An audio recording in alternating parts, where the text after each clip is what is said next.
Hello everyone, welcome back to the channel. On today's video we are going to be talking about ferret locators. Are they worth it or aren't they? So if you're new to ferreting and you do what many other people do nowadays and go online and ask people's opinions on it, if ferret locators are worth the money, if they're worth the effort, you're going to get mixed answers on that. Now, there are some people who are pro ferret locators like myself, and there are other people who won't use them, never use them, don't think they need them. So my opinion on it is they are a handy piece of kit to have. In my mind, they're essential.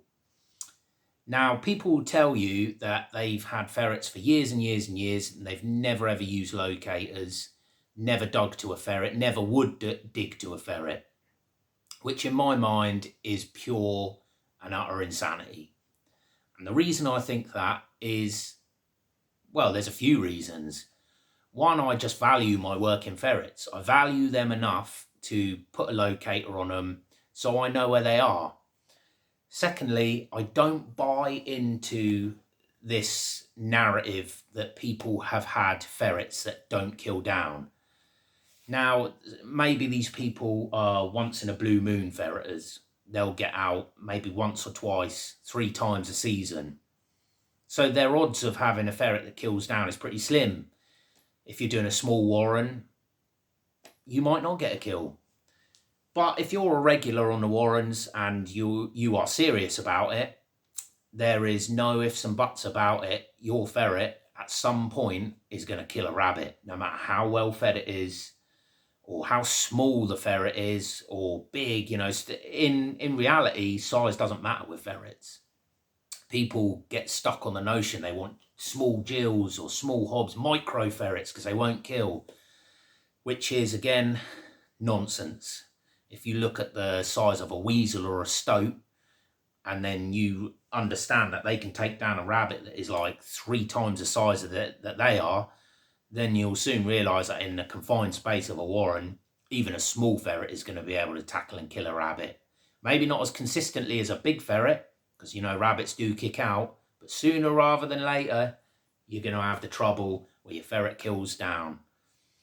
Now, these people who say that they don't use locators, they must be waiting around for God knows how long for their ferrets to come up.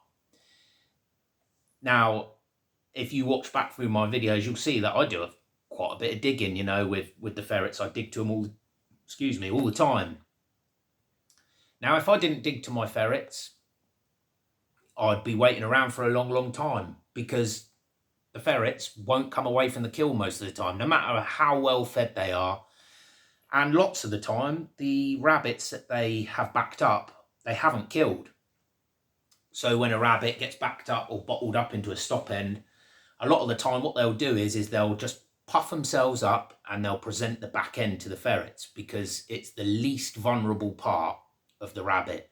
So the ferret will be there and it'll be scratching away at the back end of the rabbit, nipping it. And they're not trying to move that rabbit, they're trying to kill it. Now that brings me to the point of people who don't use locators don't really understand how ferrets work. Now, I've heard people say, I only keep ferrets that won't kill down, and I've got ferrets that are only bolt rabbits. And these people have got a lack of understanding of how ferret's nature works. So a ferret, and this is across the board, any ferret, they have no concept, absolutely no concept of the job that we want them to do. So a ferret will never, ever, ever go to ground and think, I'm going to bolt all these rabbits for this guy who owns me. They don't know their job. The only thing a ferret will do when it goes down a rabbit warren is actively try and catch and kill a rabbit. That's it. That's it. Now, ferreting works in our favour because rabbits aren't stupid. They're not going to sit there and wait around for a ferret to catch and kill it. They're going to head for the hills. They're going to bolt. So it works in our favour where the ferret goes down, the rabbits crap themselves, run out into our nets, or our gun or our dog, or whatever method we're using to catch them, it works in our favour. But at some point or another, your ferret's going to lay up with a rabbit, and that's where these come into play. Now, I think, in my mind, the majority of the naysayers to ferret location, the reason why they don't put a locator on is because they don't want to buy one. Now, these aren't cheap pieces of kit. This is the newer version of a Mark 1 made by a fella called Graham Leach. And I think for a box and a collar, you're probably looking at, don't quote me on this, but probably about 150 quid. And if you are looking for more than one collar, you could probably add 45 quid on for a collar, for each collar. So they are expensive. And the fact is, he's the only guy that makes these now. So if you're new to it, you're either going to pay for new, or you can look at the second-hand market where you can get Mark 3s and Mark 1 Deben locator kits. But the second-hand market really, price-wise, isn't much different to a brand new set. So really, a brand new set, you get a warranty with it. It's a no-brainer. And these are exactly the same as the Mark 1s. These collars even work with the old Mark 1 box, and the new box work with the old Mark 1 collars. So vice versa, if you've already got Mark 1 collars and you need a new box, these will work, and the old collars will work with a new box. So they're exactly the same. Now, I will always use a locator on the ferrets, and as I've said, I value my work in ferrets highly enough that I will strap a 40 quid collar or 45 quid collar onto a ferret that cost me a fiver. And that's probably the main issue why people don't want to do it, because they don't think they need a locator. You know, ferreting's been around since the Romans, and they didn't have locators back then. It's really a new piece of kit. In, you know, generally speaking, you think it's probably, now I actually don't really know when the ferret locators first came out, maybe late 70s, maybe a little bit earlier, I'm not sure. So if you know, someone in the comments correct me about that. So yeah, generally speaking, they are quite a new technology, and before that we had outdated methods, such as people used to muzzle ferrets. And I've still heard people talking about that now, muzzling ferrets, which is, for me, insane. You know, you're putting a muzzle on a predator, and really, down in a rabbit warren, there's no telling what there's going to be. I've had foxes down rabbit warrens, stoats, weasels, rats, things that, if it comes across a ferret, might try and attack it. So putting a muzzle on a ferret is stupidity, really. It's outdated. There's no need for it. Another method they used to do is a line ferret. Normally a big hob. They put like a little harness on it, or tie a cord around its neck, you know, enough so it doesn't strangle it. Put it down the warren and follow the string, basically. You know, you'd probably end up trenching the rabbit warren out, which is not only destructive but also time consuming. If you have one of these, you can literally pinpoint your ferret, where it is, the depth it is, and dig down. So for the naysayers of ferret collars and ferret locators, I always say, in the time it takes you to wait a ferret out, which could be 20 minutes, half an hour, sometimes even longer. Sometimes people have to leave and, you know, set a live cage trap. Who wants to be messing around like that? Really, in the time it's taken the ferret to actually come off the kill, get bored, or have its feed and then come back up, you could have found where it was and dug down to it. Now, most of the ground I cover, the warrens aren't really that deep. Probably the majority of our digs are under a foot, and the deepest maybe 3-4 foot, which really isn't that deep. You know, you're talking about a few minutes of digging, and I've got the ferret and the rabbit. And that's the other added bonus of having the locator. You know, you add to your bag of rabbits. Now, I've dug down before to ferrets, and I've had where they haven't killed a rabbit, where they've bottled them up in a stop end, and I've had 3 or 4 out of the stop end. Without a locator, that probably would have been 3 or 4 rabbits that that I wouldn't have had. Sometimes you'll have days where rabbits just refuse to bolt and you will just dig to them. But without the locator, sometimes I would have come home empty-handed. So they're worth it in that sense. You know, also, just for the pure factors, you know, of locating the ferret, not just underground, but sometimes when we're doing huge hedges and the warrens are massive, they can be sort of 200-300 hole warrens. There's no telling where your ferret could be. And we've had it before now where the hedges have been so thick that a ferret has come up and it's worked its way down the hedge past the stop net and further down the hedge. And the locators just saved us so much time, you know, because we can, if there's a couple of us with locators, we can just go up and down the hedge, scanning, and it's nothing to find them. So for me, the pros outweigh the cons. I don't mind spending the money on a decent locator set. That saves me time. That saves me time and saves me, you know, the aggro of trying to find a ferret that I know I can find within minutes.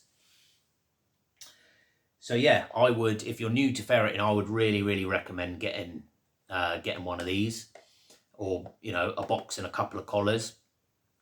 And even if you can only afford a box and 1 collar, but you're working multiple ferrets, a good little method to use would be similar to what they used to do with a line ferret, how they'd keep that ferret back to find kill on a line.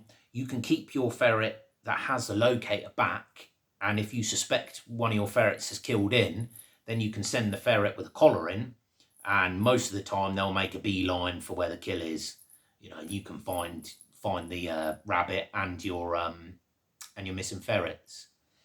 So yeah, there is you know, there's more pros to cons there, and I think most responsible ferreters would agree with me. It would be interesting to see how many people agree with me on this, and I'm sure in the comment section there'll be people who don't use locators and never will. But as I said before, you know, we've sort of moved on from times where we've used line ferrets and muzzle and long weights and stuff like that. There's just no need for it. Ferreting hasn't changed much in probably, you know, the couple of 1,000 years ferrets have been domesticated and used. There's only a couple of changes that have come along, and that one is a locator, and the other one is probably the quick set long net. Everything else is the same, from the techniques we use down to the animals. You know, everyone's throughout the ages have used dogs to help us in ferreting. But, you know, some things you just genuinely have to move with the times with, and the locator is one of them for me. Now, I've always been a fan of the Mark 1 locator simply because of its simplicity. I've tried the Mark 3. I couldn't get on with it. They're not a bad locator. It's just, for me personally, I didn't like it. You know, there's a lot of lights and noises. As some people call them, disco carrots. But, you know, you will find a ferret reliably with them. And probably the best thing I find with the Mark 3s compared to the Mark 1 is that they have a search mode on it. So you don't, with the Mark 1, you sort of turn it on and you crouch down, and I mean, you can get a case. A little trick for these is get a case and get a long string on it, turn it on, and you can you don't have to bend down with it. You can sort of swing the locator from side to side on the string. But the Mark 3 does have a search mode on it, as well as a location mode. So you can put that on search and you can sort of hold it out like that and find roughly where your ferret is before then switching it to the location mode. That's a great feature of that. The only trouble is they don't make them anymore. So if you buy a Mark III, you would have to go on the second-hand market. And because they don't make them anymore, it drives the price up. So really, I would probably, if you're new to it, I would probably buy the newer Mark 1. You know, you get a warranty with it. It's a no-brainer. So yeah, for me, locators are an important part of our toolkit. I've got the original Mark 1 and the new Mark 1. As I've said, the new box works with the old collars and vice versa. So, you know, we don't have to switch up or anything. And yeah, it's just, as I said, it's a no-brainer for me. You know, I don't knock anyone for not using them, but for me, it's just not worth waiting around, especially if a lot of the land you cover is similar to what I do, big hedges, and we haven't got time to mess around and wait around for a ferret that either may or may not come off a kill. And it doesn't really matter if your ferrets are well fed or a little bit hungry. You know, my hobs are always well fed. They'll stay with a kill. And once a ferret has worked out a knack of killing a rabbit, it's always going to do it. Because as I've said, that is their nature. They have no concept of, you know, actively bolting rabbits. So once your hob or gill, it doesn't matter which one, you know, I've seen hobs and gills, once they got the knack of killing, they'll kill. So when you hear people who say, don't bother, I've never used a locator, don't really listen to them.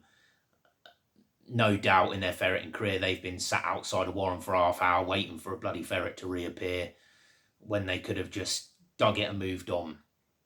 So, as I said, for me, the pros of it far outweigh the cons. And I don't really see many cons, to be honest, apart from price, which, again, yeah, okay, it is expensive, but I've got one set of 15-foot locators. I've had it for over 20 years.